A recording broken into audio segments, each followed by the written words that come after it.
నమస్కారం ఘంటారావానికి స్వాగతం. ముందుగా ప్రధాన అంశాలు. మంత్రివర్గ ఆమోదంతో మరింతగా విస్తరించిన జీహెచ్ఎంసీ. దేశంలో అతిపెద్ద నగరంగా అవతరించనున్న హైదరాబాద్.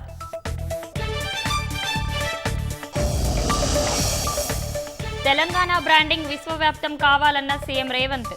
అంతర్జాతీయ కంపెనీల పెట్టుబడులను ఆకర్షించేలా సమిట్ ఉండాలని ఆదేశం. అంతర్జాతీయ గుర్తింపు కైవసం చేసుకున్న నెహ్రూ పార్క్. దేశంలోనే ఒకేసారి 3 సర్టిఫికెట్లు సాధించిన జూగా ఘనత.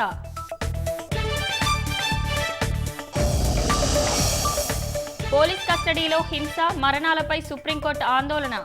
రాష్ట్రాలు అఫిడవిట్లు సమర్పించకపోవడంపై ఆగ్రహం.